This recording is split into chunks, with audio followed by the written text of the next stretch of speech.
Hemos todo este mes conversado sobre un tema, una serie que le pusimos Aguas Profundas, y está basada en el libro de Ezequiel, cuando dice la Biblia que Ezequiel, un profeta del Antiguo Testamento, tiene una visión en la cual el Señor lo lleva por un riachuelo que empieza por el templo, y este riachuelo poco a poco se va convirtiendo en un río muy profundo, y al principio Ezequiel, cuando comienza a caminar, el agua le llegaba a los tobillos y luego a las rodillas, y les explicaba en alguna de las enseñanzas pasadas que esto involucra o significa el primer paso que todos damos para seguir al Señor, cuando comenzamos a orar, cuando comenzamos a alabar al Señor, cuando comenzamos a conocer la Biblia. ¿Cuántos hemos conocido al Señor y nos hemos enamorado de Él?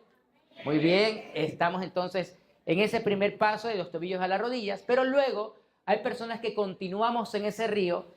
Y la Escritura dice que cuando Ezequiel avanza, el agua pasó de las rodillas hasta los hombros. Y esto significa la profundidad de la relación con el Señor, donde comenzamos a tener fuerza y vigor espiritual. Donde hay personas que dicen, no, yo quiero servir, yo quiero más del Señor, quiero servir, quiero adorar, yo quiero estar en la casa de Dios y hacer algo. Y muchos estamos en ese momento donde queremos servir al Señor. ¿Cuántos estamos en ese momento que queremos servir al Señor? Muy bien, hay varios, un aplauso a Dios por eso.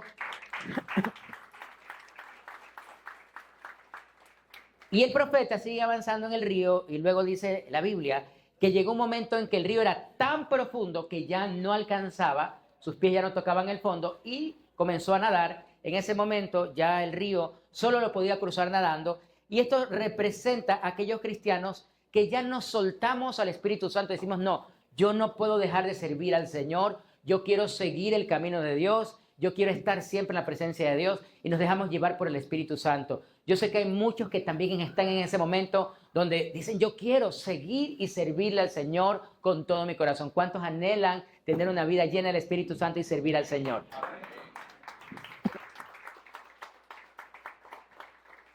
Y esto representa ese río de Ezequiel. Sin embargo, sigue la lectura de Ezequiel 47 y en el versículo 12 dice la Escritura, a ambas orillas del río crecerá toda clase de árboles frutales, sus hojas nunca se marchitarán, ni caerán sus ramas, y siempre tendrán fruto. Cada mes darán una nueva cosecha, pues se riegan con el agua del río que fluye del templo. Los frutos servirán para comer y las hojas se usarán para sanar. Y este pasaje es un pasaje muy parecido a otro que encontramos en la Biblia. No sé, alguien que se le ocurra un pasaje que tiene que ver con árboles. Vamos a ver, Salmo 1, muy bien, un aplauso para nuestro querido doctor. Reclame su premio al final en la cafetería. El Salmo 1 dice, bienaventurado el varón que no anduvo en consejo de malos, ni estuvo en camino de pecadores, ni en silla de escarnecedores se ha sentado, sino que en la ley del Señor está su delicia, y en su ley medita de día y de noche. Será como un árbol plantado junto a corrientes de aguas, que da su fruto en su tiempo, y su hoja no cae, y todo lo que hace prosperará. Eso dice el Salmo 1, y tiene una relación muy, muy fuerte con lo que acabamos de leer de Ezequiel 47, donde después de que Ezequiel había nadado, ve hacia atrás y lo que era una llanura sin vida, ahora se había convertido en un bosque lleno de árboles, un lugar hermoso donde habían peces, donde había un río profundo, había vida. Y es que donde hay árboles, hay vida. Y hay un personaje, hay una película, un documental que se llama The Forest Man, que se trata de un hombre llamado Haddad Payek. Haddad Payek. Este hombre, un día, él es hindú, y va caminando por su tierra y ve muchos animales muertos. Estaban en una especie de isla cerca del lugar donde vivía, y estos animales habían muerto por insolación.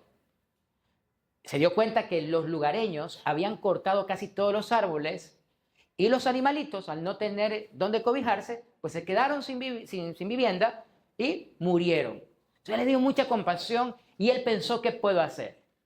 Dijo, ¿qué podemos hacer? Estoy hablando de 1979, ¿no? Hace un bonito año para los que nacimos en esa década. El hombre dijo, yo debo de hacer algo. Y los que nacemos en esa generación del 70, del 60, 70, 80 más o menos, ¿hay alguien que está en esas generaciones, 60, 70, 80?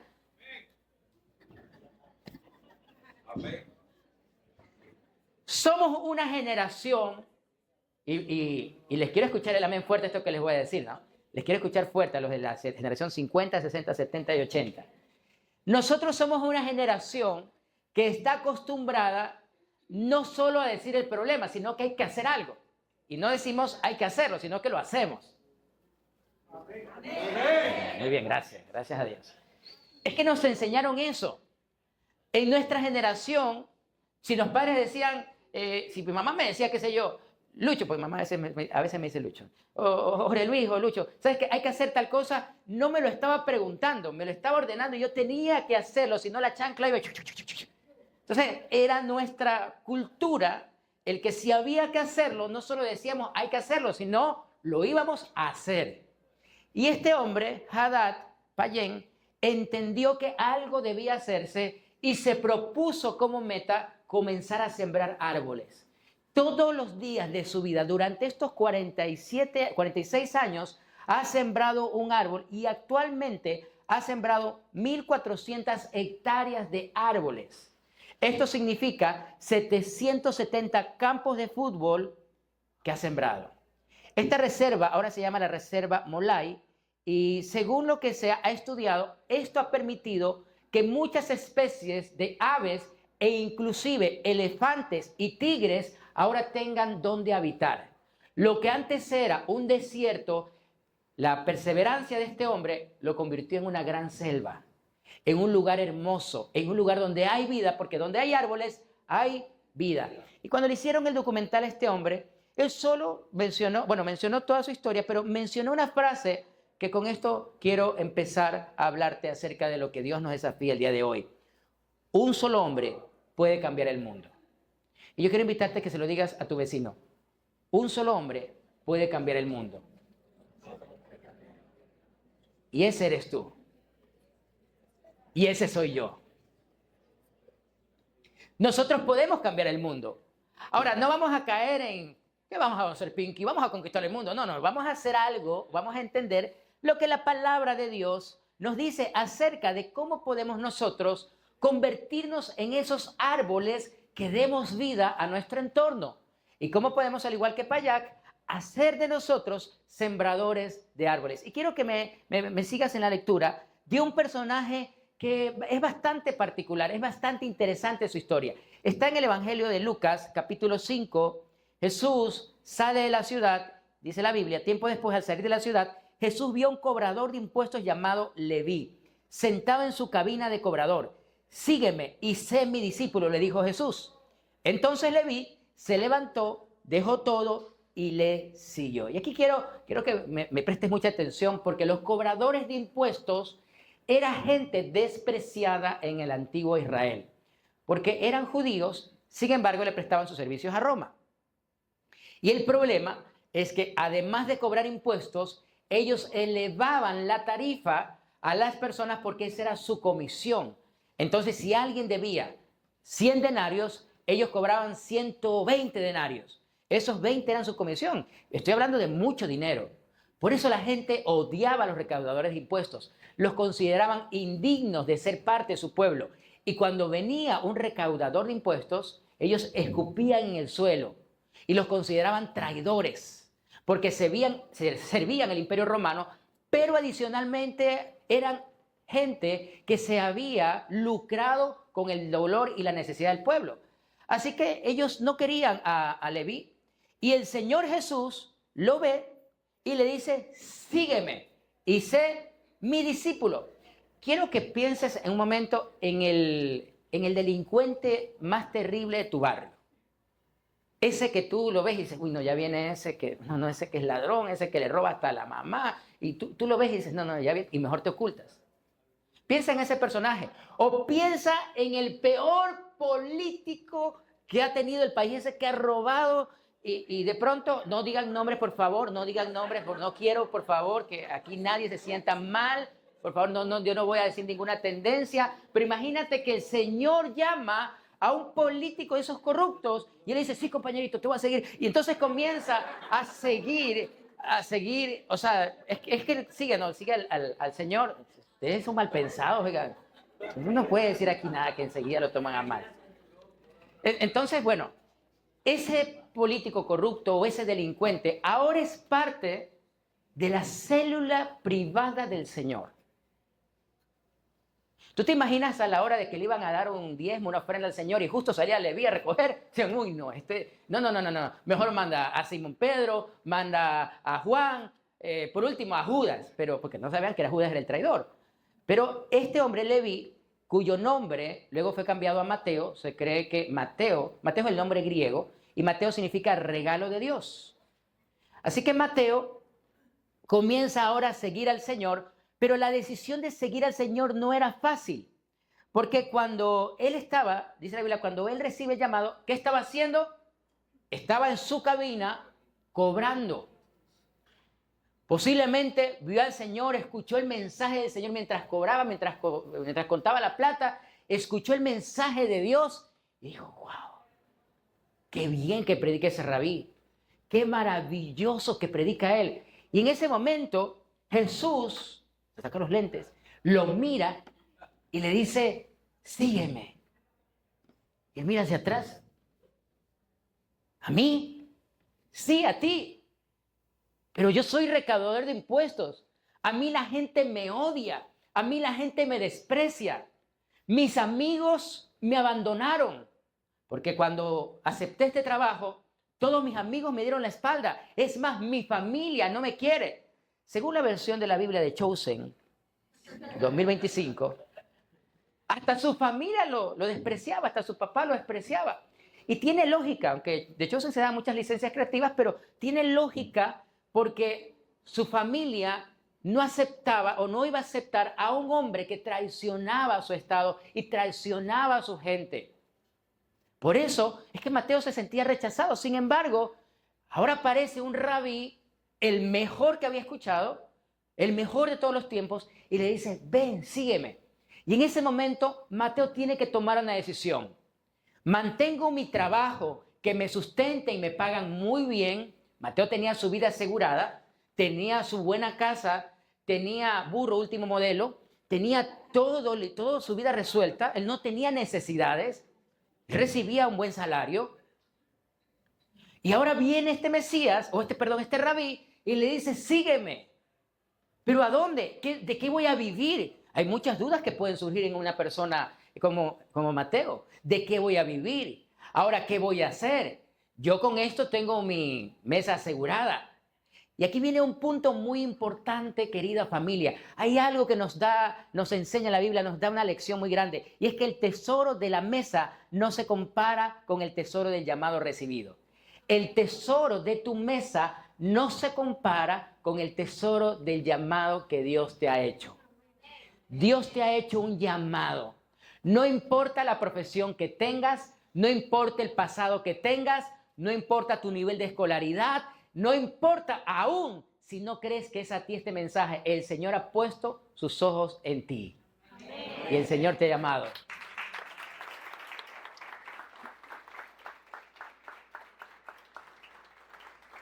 Ahora, no es fácil soltar lo que hemos construido. Siempre es complicado el dejar algo. A veces es el dejar el viejo yo, porque recuerden que Mateo se había acostumbrado a extorsionar. Literalmente era un extorsionador moderno. Era el que pasaba los mensajes por WhatsApp diciendo, señora María Fernanda, recuerde que está caída con sus cuotas mensuales, así que por favor acérquese al Banco de los Tributos para pagar. Señor Jorge Zúñiga, se le recuerda que usted está caído con 5 letras de 500 denarios, así que por favor acérquese o si no los impuestos van a subir. Él comenzaba a llamar y extorsionar a las personas. Y si no pagaban, le mandaba a la guardia romana y le decía, ¿sabe qué? Aquí está, ese barbón no ha pagado. Debe los impuestos. ¿Tú te imaginas el odio que le tenían? Y sin embargo, ahora que era discípulo de Jesús, tenía que dejar esa parte de su vida a la cual él estaba acostumbrado, a la de extorsionar, tal vez a la de mandar. Se había acostumbrado a una vida cómoda y ahora tenía que salir de su comodidad para ir literalmente a una aventura. Y no solo eso, sino que tenía que ser parte ahora de un nuevo grupo. Un grupo de conexión, lo que nosotros llamamos un grupo de conexión. Ese grupo de conexión estaba compuesto por pescadores, por celotes, por Judas, por 11 discípulos, 11 personas que él no conocía o que tal vez en algún momento los había extorsionado con los impuestos. Así que cuando llega el Señor Jesús con Mateo y Jesús le dice, muchachos, chicos, les presento al nuevo miembro del grupo de conexión. Y Judas y Simón Pedro y todos se dirán, ¿quién, Señor? Señor, este es el que nos cobra los impuestos. Este es el que mandó preso a mi tía Chuchita el otro día. Señor, ¿cómo se te ocurre traerlo? Este es el que nos arranca con los... Señor, creo que te equivocaste, Señor. No. Ese no era. Y eso le dice, sí, chicos, este es el nuevo miembro. Y entonces entra Mateo al grupo y todo el mundo... No es que Mateo fue bien recibido. Tal vez en la mente de Mateo pensó que lo iban a recibir bien, pero no fue recibido bien. Tal vez los discípulos en su primer momento lo rechazaron, como tal vez en algún momento tú te has sentido rechazado. Sin embargo, Mateo entendió algo muy importante. Yo no voy a pertenecer a un grupo por agradarle a la gente, voy por obediencia a Dios. Voy porque sé que Dios me está mandando aquí y yo puedo aportar algo grande y maravilloso a este grupo, aunque muchas veces al principio demore en poder integrarme. Porque nos pasa a todos. No sé si les pasa que ustedes llegan a un trabajo y a veces uno demora en integrarse. No todos tenemos inteligencia social. Hay personas que tienen inteligencia social desde que nacieron. Les explico esto de la inteligencia social. Tú lo sueltas y a los 5 minutos amigos de todo el mundo. Yo tengo gente que es así. Aquí tengo algunas, a Mariusi García la sueltas en un lugar y 5 minutos ya es amiga de todo el mundo la quiere, tiene el teléfono de todos. Sueltas a Pedro el esposo y no habla con nadie durante 3 horas. Porque somos distintos y hay gente que tiene esa inteligencia social, que es muy sociable, se hace amigo fácil, conversa de todos los temas, es su forma de ser. Otros no tenemos esa habilidad. Sí, aquí yo tengo algunos, ¿cuántos son inteligentes sociales? Hay algunos que los felicito. Sin embargo, la Biblia menciona que Mateo, al menos al parecer, no tenía esa inteligencia social, tenía otro tipo de inteligencia que ahora voy a hablar en un momento, pero ahora que integraba este equipo, este nuevo grupo, tuvo que adaptarse. Y había algo muy importante que también es clave reconocer. Pedro era pescador, ¿se acuerdan? Y cuando Pedro experimentó la tristeza porque el Señor Jesús murió, dice la Biblia que Pedro regresó a la pesca con los otros apóstoles, con los otros discípulos. Ellos podían regresar a sus antiguas actividades, pero Mateo ya no podía. Mateo fue el único discípulo que literalmente acabó con su carrera porque con Roma no había vuelta atrás. Por eso el día que él dejó el banco de los tribunos, lo más seguro es que los romanos o el centurión que estaba a cargo con él le dijo, Mateo, ¿estás seguro? ¿Vas a dejar este trabajo que muchos quisieran tener? ¿Vas a dejar la seguridad y la comodidad de tener un salario fijo por seguir a ese rabí? ¿Es en serio? Posiblemente a Mateo le dijeron, pero Mateo, estás loco. ¿Cómo se te ocurre dejar algo que te produce una buena rentabilidad, seguridad y estabilidad por simplemente un momento emocional de seguir al predicador de turno? ¿Saben que a muchos de nosotros, cuando comenzamos nuestra carrera ministerial, nos llamaron locos? De hecho, cuando tomé la decisión también de cerrar mi empresa y comenzar a servir al Señor e irme de viaje, a muchos amigos míos, a familiares míos, no les pareció. Y yo entendí que mucha gente no comprenda que Dios te ha llamado. Y es que el llamado de Dios es algo con lo que no podemos lidiar. Te quema en lo profundo del alma y del corazón y tú dices, yo anhelo servir a Dios. Yo no me veo haciendo otra cosa sino sirviendo a mi Rey, a mi Señor. Y yo entiendo lo que pasó con Mateo. Mateo cerró el kiosco y nunca más recaudó impuestos. La Biblia dice que Jesús recibió la invitación de Leví a un banquete en su casa y lo tuvo como invitado de honor. Lucas lo dice, no lo dice Mateo, no dice Mateo, yo invité a Jesús a mi casa y lo tuve como el invitado, no. Lucas, que fue un escritor posterior a los hechos de la aparición de Jesús, él escribió después, algunos años después, describe a Mateo o a Leví, es la misma persona, como alguien que invitó a Jesús, hizo un banquete. Ese día hizo humitas, chicharrón, bueno, no porque no comían cerdo, hizo cordero, hizo, qué sé yo, una comida espectacular, sancocho, encebollado, no sé lo que hizo, pero fue algo espectacular, un banquete. No fue algo pequeño, fue algo grande. Y puso a Jesús como el invitado de honor en su casa. ¿Cómo está Jesús en tu casa? Muchos invitan a Jesús a sus vidas, a sus casas, pero como algo religioso, como algo más. Ah, sí, gracias Señor por los alimentos, amén, bendícelos, nada más. Muchos tienen a Jesús como alguien más en su vida, pero no como su Señor y su Salvador, no como el honor, como aquel invitado de honor que merece lo mejor y merece toda la atención. ¿Lo tienes así en tu vida? Uy, Dios mío, ese a mí me preocupa. Más gritan los embelecistas en Clásico el Astillero. Pero sigamos. Muchos, y noten esta parte, muchos de los cobradores de impuestos, compañeros de Leví y otros invitados comieron con ellos. Así que los fariseos y los maestros de la ley religiosa les reclamaron severamente a los discípulos de Jesús, diciéndoles: ¿por qué comen y beben con semejante escoria? Miren lo que les dice, fuerte. Es fuerte. Literalmente están basureando a los amigos de Leví y al mismo Leví. Porque así son la gente, así son las personas religiosas, los que tienen el espíritu religioso. Les gusta sentirse mejor que otras personas. Ay, es que nosotros somos cristianos. Yo me acuerdo que cuando conocí al Señor, ya hace más de 20 años atrás, estaban los cristianos, estaba de moda los cristianos con la Biblia más grande. El que tenía la Biblia más grande era el más espiritual. Y eran los típicos cristianos de sobaco, ¿no? Se metían la Biblia aquí, y el que no llevaba Biblia, entonces... Y sacaba la Biblia más grande. Entonces, mientras más grande sea tu Biblia, entonces muchos querían tener la Biblia como el Capitán América, como el escudo así grande. Y no se trata de cuán grande es tu Biblia, ni aún de cuánta Biblia sabes. Se trata de cuánta Biblia vives.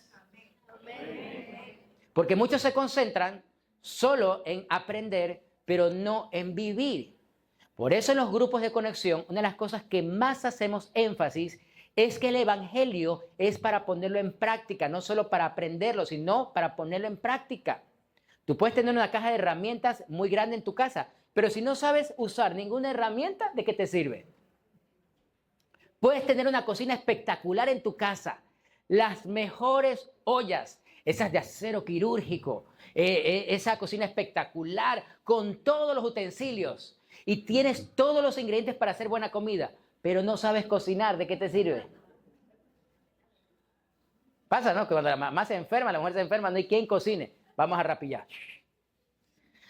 Hay algo espectacular con la Biblia, y es que la Biblia se la debe de vivir. Por eso en los grupos de conexión tratamos temas muy sencillos y a la vida. No trabajamos temas de profundidad teológica, porque a veces nosotros los cristianos tenemos ese complejo de querer encontrar y descubrir cosas. Hace poquito salió que algunos pastores en otros países habían comenzado a analizar la Biblia y decían que el 23 de septiembre era el rapto. Y mucha gente como loca en las iglesias comenzaron a vender cosas y que el rapto viene. Y se olvidan que el Señor Jesús dijo, cuando le preguntaron acerca de su segunda venida, dijo que solo el Padre sabe, nadie más.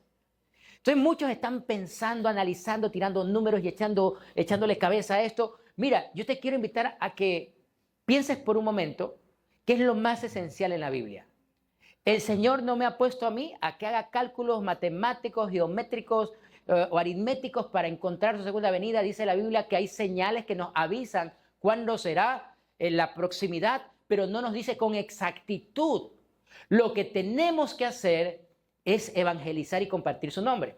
Porque el día que vayamos al cielo, allá en el cielo el Señor no le vamos a decir, Señor, es que estuve ocupado porque mira qué músculo, Señor, mira cómo estoy.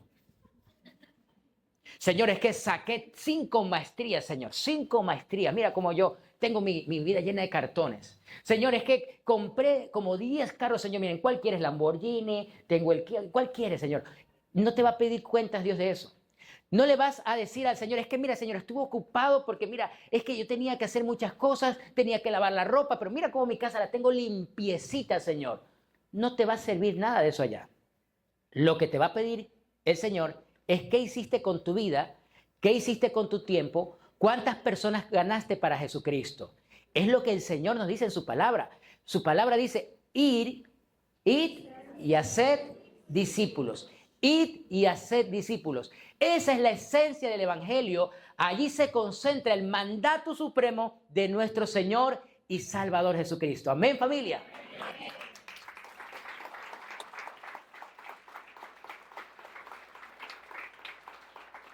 Y aquí encuentro una enseñanza bien interesante que te la comparto. La vida que le das al mundo se da a través de tu testimonio.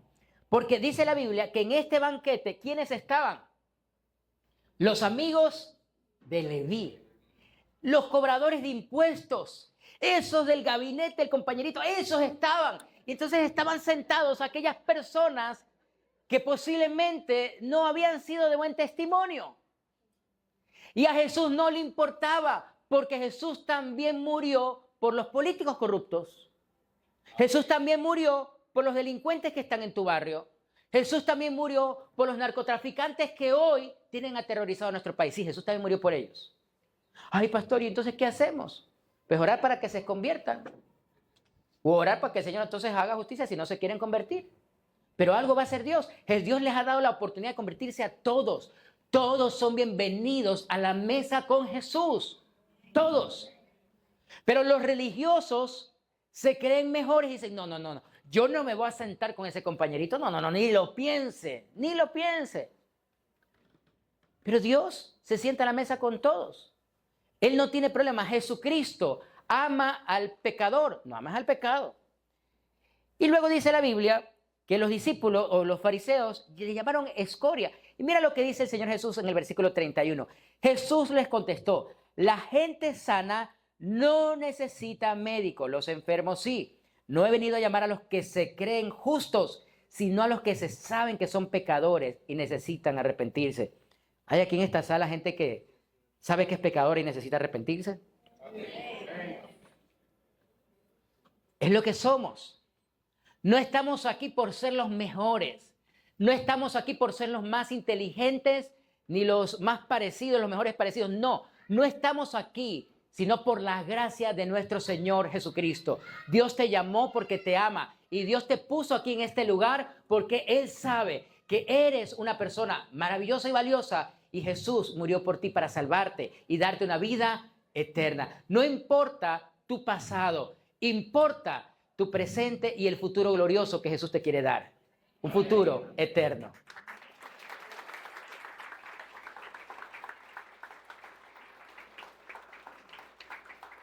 Y es que Lucas pasó de ser un cobrador de impuestos a un evangelista. El fruto más grande de la vida de Mateo, ¿saben cuál fue? La evidencia, el testimonio de lo que hizo Jesús. Y es que hubo algo que Mateo hizo. Hubo algo que se llevó. Mateo dejó su vida pasada atrás, pero hubo algo que él se llevó, una herramienta que él se llevó. Y fue su pluma. Porque Mateo utilizaba pluma. Tenía que hacer cuentas, tenía un libro que llevar de contabilidad. Para ser cobrador de impuestos y trabajar para el Imperio Romano, había que tener mucho orden, saber escribir y saber contar. Mateo se lleva su pluma y él comienza a escribir. No dice la Biblia que Jesús le dijo a Mateo, Mateo, a partir de ahora vas a ser el escriba del grupo. Tú vas a escribir todo lo que yo haga para que el día de mañana tenga vigencia y pueda las siguientes generaciones guiar. No le dijo eso a Jesús. A Mateo le nació hacerlo. Mateo decidió comenzar a escribir los hechos más importantes de Jesús. Y hoy los podemos leer a través de su evangelio. ¿Pero por qué? Porque él sabía que tenía que dejar árboles. Él era un árbol, pero ahora tenía que generar más vida para las siguientes generaciones. El problema con muchos cristianos hoy en día es que son árboles que no están pensando en ser un bosque, sino simplemente en que, ya está bien mi vida, se solucionaron mis problemas, Cristo está en mi corazón, mi familia está bendecida, amén. ¿Y los demás? ¿Y las generaciones que están por venir?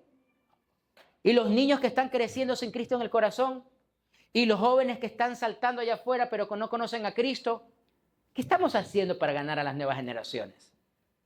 Por eso aquí en Familia de Fe nosotros hemos tomado una decisión y es que estamos organizados ya para a partir de octubre todos aquellos que realmente quieran crecer espiritualmente sean parte de un grupo de conexión. ¿Por qué? Porque ¿se acuerdan que les dije que Mateo, cuando se convierte a Cristo y lo comienza a seguir, Hizo ahora parte de un grupo selecto, la célula de los 12, el grupo de conexión de los 12. Es necesario estar en un grupo, es necesario agruparnos, porque solo no logras hacer nada. No existen los llaneros solitarios del Evangelio. Tarde o temprano, aquellos que se quieren quedar solos se terminan quemando, se secan, porque solo no avanzas. La Biblia dice que el hierro con el hierro se agudiza. Yo recuerdo cuando yo era un niño, veía que mi abuelita estaba cocinando y cuando perdía el cuchillo del filo, sacaba un pedazo de metal y hacía esto. O sea, no en el brazo, no, pero cuchillo. Lo afilaba con ese pedazo de metal, porque el hierro se afila con el hierro. El ser humano se afila o se prepara o se pule con otro ser humano. Por eso es que en el matrimonio uno se afila, porque la pareja lo afila. Y si no te afilas, tu mujer te afila, pero te afilan. ¿Cuántas mujeres tienen afiladito al marido? Mi amor, tú dijiste amén. Ah, me asusté. ¿Sabes? Mateo tenía el poder de un testimonio transformado. Y Mateo quiso escribir el evangelio, que tiene su nombre. Y él no le puso, a este evangelio le van a llamar evangelio de Mateo. No, no, no. Mateo simplemente escribió. Fue más adelante, cuando encuentran los papiros, encuentran el contenido de su evangelio, que le ponen el nombre del escritor.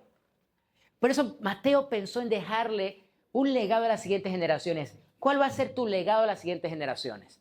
Tal vez tú estés pensando, yo le voy a dejar a mis hijos la casa, el carro. Sí, pero tú no sabes qué van a hacer tus hijos con eso. Porque lastimosamente, una vez que pasemos a la presencia de Dios, porque es inevitable la muerte. Te quiero decir algo con mucho cariño y te miro a los ojos para eso. Algún día te vas a morir. Yo también. Es inevitable. Tenemos que confrontarnos con esa gran verdad y enfrentarnos a que en algún momento vamos a dejar esta vida. No sabemos a qué edad, no sabemos si tenemos 1 año, 2 años, 3 años de vida, no 10 años, 40 años, no sabemos. Es imposible saberlo. Lo que sí sabemos es que algún día va a llegar ese momento donde entreguemos esta vida. Y lo que hemos hecho aquí en la tierra, ¿en manos de quién va a quedar? Tal vez tú me digas, en manos de mi hijo, de mi hija. No sabemos. De pronto todo lo que he trabajado viene un yerno baboso. No sé. Vago, sinvergüenza, como muchos yernos que hay por ahí. Bueno, yo también soy yerno, no digo nada. Pero muchas veces nosotros no entendemos que tenemos que trabajar para lo eterno. Nuestro tesoro es celestial. Existen tesoros terrenales, sí, es cierto. Y tenemos que dejar también un tesoro terrenal a nuestros hijos. Pero eso no puede llevar toda tu atención ni todo tu tiempo. Por eso el poder del testimonio de Mateo es impresionante. Quiero terminar con esto, si me ayudas con la música instrumental. Por eso nosotros aquí en Familia de Fe hemos organizado para el mes de octubre que todos sean parte de un grupo de conexión. Si tú no quieres ser parte, listo, no hay problema. Pero, ¿sabes? Serás un árbol plantado, pero tal vez no junto a las corrientes. Porque el árbol que está junto a la corriente, dice la Biblia, es un árbol que está bien plantado porque va a dar fruto a su tiempo. Un árbol que está nutriéndose constantemente de agua es un árbol que va a poder fructificar en todo momento. Y aquí les muestro así rapidito, si lo tienes, por favor, cómo estamos los grupos de conexión y ahí me pones la música instrumental. Para todos aquellos que sean parte de un grupo de conexión, tenemos a la orden diferentes horas. Ya no hay excusa. No, pero es que yo no puedo los lunes. Tenemos martes. Yo no puedo los martes. Tenemos miércoles. Ay, yo no puedo los miércoles. Tenemos jueves. Yo no puedo los jueves porque veo la novela. Tenemos el sábado. Tenemos todos los horarios. Para todos los grupos, para todas las necesidades. Allí, la Biblia nos revela que Mateo fue un hombre que decidió cambiar su vida y ser un árbol plantado, pero también buscar convertir su vida en un bosque, en alguien que inspiraba a otros, que inspiraba a generaciones. Todos hemos hablado que nos vamos a morir. Sin embargo, es bueno pensar, ¿qué va a pasar con mi vida? ¿Estoy desafiando a las siguientes generaciones? ¿Estoy desafiando a las personas que vienen detrás de mí? ¿Mi vida evidencia un cambio, como en la vida de Mateo, que pasó de ser un recaudador odiado de impuestos a ser un evangelista que nos dejó el testimonio escrito del poder de Jesús y los hechos de Jesús? Es importante que nos hagamos un examen hoy. ¿Estamos mostrando a Jesús a través de nuestros actos o no? ¿Estamos dispuestos a seguir a Jesús? Porque para seguir a Jesús algo tienes que dejar. Puede ser el pecado, puede ser un hábito que no te está permitiendo crecer. Para seguir a Jesús hay que dejar la comodidad. Como Mateo, que dejó su banco, su escritorio, su trabajo, con tal de servir al más hermoso de los seres. Y como el hombre de esta historia, Payak, que decidió hacer algo diferente. Mira, este es el tiempo donde estamos siendo desafiados a hacer algo distinto, algo diferente, algo que cambie y transforme nuestro mundo. El día martes tuvimos una reunión en el malecón con las autoridades. Hay muchos que me están preguntando eso, por eso quiero también contarlo. Porque tenemos nosotros que ser claros en que este es un momento donde tenemos que evidenciar nuestra fe y publicar lo que creemos. Fuimos a hablar con una de las gerentes de la fundación y la señora unos minutos antes se había caído, se había torcido el pie, tenía su pierna levantada en la silla, hinchada. No me di cuenta y casi le hablo a la silla, pero gracias a Dios, casi me pasa lo del chavo. Cuando vimos a la señora así, fuimos con Álvaro, yo le dije a la señora, mire, hay dos cosas que le van a servir. Álvaro y yo somos deportistas. Álvaro me miró así. Y se hizo así en la silla, ¿no? Sí, Álvaro y yo somos deportistas. Hay dos cosas que le vamos a recomendar. Uno, el hielo. Es muy bueno para desinflamar, para calmar el dolor. Y lo segundo, que es el mejor remedio, se lo voy a contar al final de la reunión. Y comenzamos a hablar de los temas respectivos con respecto a la iglesia, a lo que está pasando, a la renovación del contrato. Y al final, cuando terminamos la reunión, ella dijo, bueno, voy a hacer todo lo posible por ayudarles. No tenemos todavía una respuesta formal, estamos orando. El contrato se nos termina el martes, así que estamos ahora en oración y en ayuno para todos los que deseen respaldarnos. Aún también el desafío es hasta el lunes cumplir con todas nuestras obligaciones como iglesia, así que también en eso te pedimos que le des un empujoncito a la obra de Dios. Al buen entender, pocas palabras. Pero cuando nos íbamos, les digo, ay, el segundo remedio que me iban a hablar, ¿sabe? El segundo remedio es el más eficaz. Queremos orar por su vida. Vamos a orar por su pie. Álvaro, que es así como Pentecostal, pastor, y una vez la liberamos. No, vamos a orar solo por sanidad. ¿No? Que Álvaro siempre quiere sacar demonios, ese es. Se le paran los bigotes así cuando ven demonios. Detector de demonios tiene. Y tocamos el pie, yo le toqué el pie a la señora, pero me va a tocar el pie, claro, porque el toque de Dios sana y comenzamos a orar por la señora. Y al final ella nos abrazó y nos dijo, gracias, gracias. Nunca había tenido algo así, nunca habían orado así por mí. ¿Sabes? Hay que reconocer lo que somos públicamente. Hay gente que le da vergüenza reconocer que son cristianos delante de autoridades. Que no te importe que el mundo se entere que eres cristiano, porque el Señor te va a enviar a hablar su nombre, a compartir su nombre a muchas personas, autoridades. Más adelante vendrá el alcalde, vendrá el presidente en el nombre de Jesús. Aquí todo el mundo es bienvenido porque el Señor no rechaza a nadie y nosotros como iglesia hemos entendido algo. Somos una iglesia que restaura vidas y conecta familias en el nombre de Jesús.